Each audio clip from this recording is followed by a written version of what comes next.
G'day everyone, I'm Drkhel and welcome back to another Minecraft video. This is another old one where I had previously created this world in Creative a few years ago and haven't really done anything with it, and so I wanted to create a video on it and show it off to anyone out there that's interested. This one here is a lot different to my previous video that I released. This one is actually a sort of mini game which I created, where the idea is that you travel through a haunted mansion which slowly gets overrun by more and more zombies. You have to collect rotten flesh as you go until you can get 70 to then escape. This is a quick outside view of the mansion.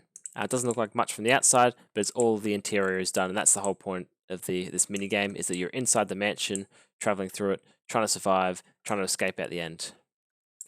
Now I'm going to go through the rules now. This is the room you start off in, and these are the rules here. So welcome to Drkhel's Zombie Apocalypse. The aim of this game is to have fun while testing your Minecraft skills.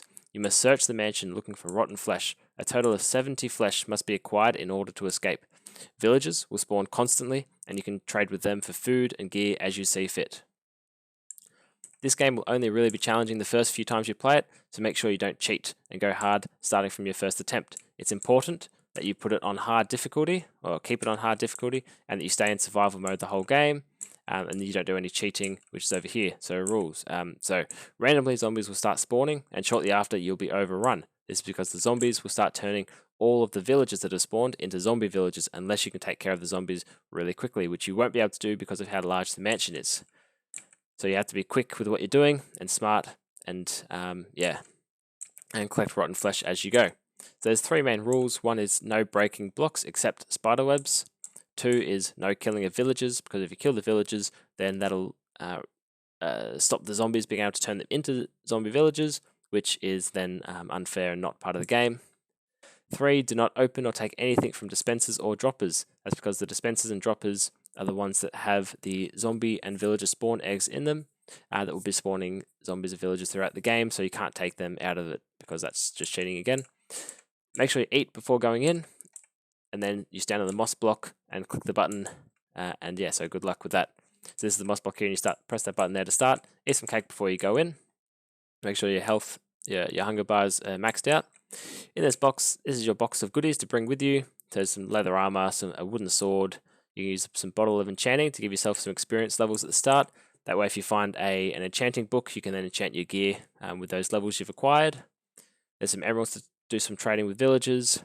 A little bit of food, but not much. Potion of swiftness if you need to get out of a tight spot with some extra speed. And there's 4 dungeon keys. Now these are important. There's 4 areas inside the map, hidden areas, which will have a sign and a hopper saying put your dungeon key in here.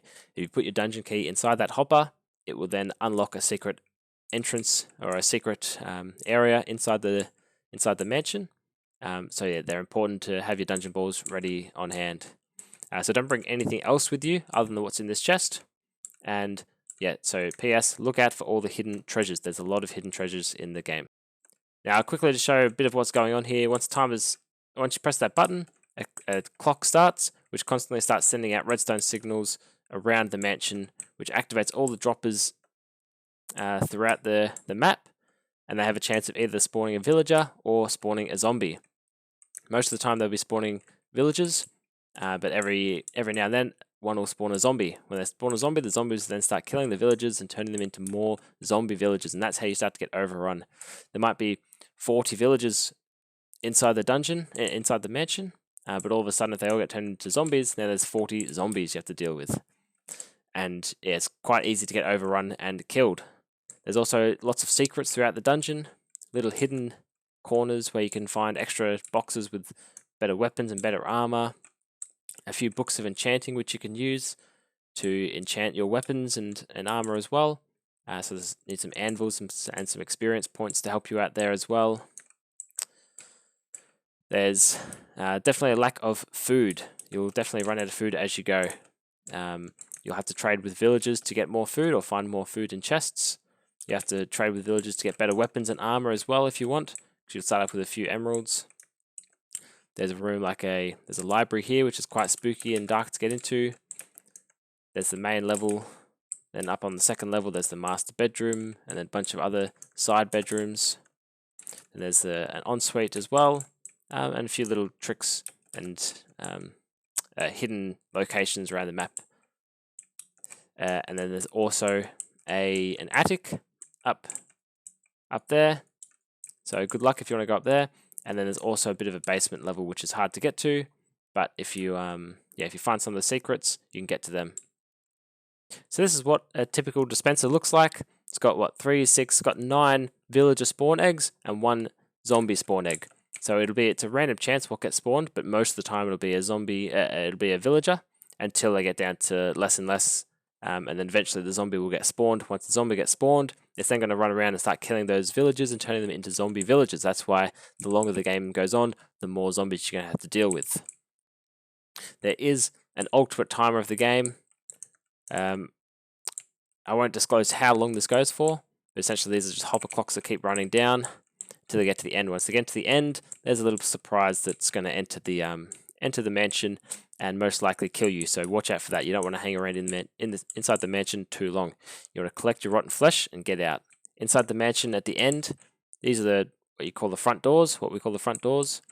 This here, place a total of 70 rotten flesh in chest to escape. So this is the chest where you have to deposit your rotten flesh. You have to put at least 70 in here, and it slowly drains out by the hopper underneath. Once 70 has been counted through, these doors will open, and you'll be able to escape to safety. And that's about all there really is. There's lots of secrets out there to find, lots of challenges, lots of scary moments that I hope will keep you on your toes throughout the dungeon. But yeah, please, I'm going to have a link where you can download this in the description. Please have a go. Again, the more times you play it, the more secrets you'll find, the easier it's going to become. So really, it's the first few times it'll be the hardest, and it'll be quite impressive if you can succeed on your first or second attempt, that kind of thing. So really try hard from the start. Again, remember, you have to play it in hard difficulty, have to play it in survival mode. Don't break any blocks. And it's important to note that this is done in an older version of Minecraft, 1.11.2. So make sure you change your Minecraft client so that you're running on the correct version of Minecraft, so everything works. Because I know they did the big villager update recently, or a few years ago, that kind of thing. That would have updated and changed all the villagers, so you have to go back and play on the old version of Minecraft, which actually works. Now I'm probably going to update a bit of a playthrough, where I play through it. I'd suggest go and try it yourself first, see how you go, and then if you want, you can go and watch my playthrough, where I might show some of the secrets and show you how I would go about being successful in this. But I'm going to make sure that a lot of the secrets remain hidden for you to find out there. So yeah, thanks for watching. I really hope you've enjoyed this video, and I really hope you enjoyed playing this minigame which I've created. Let me know how it goes, and yeah, I'll see you back for the next video. Thanks.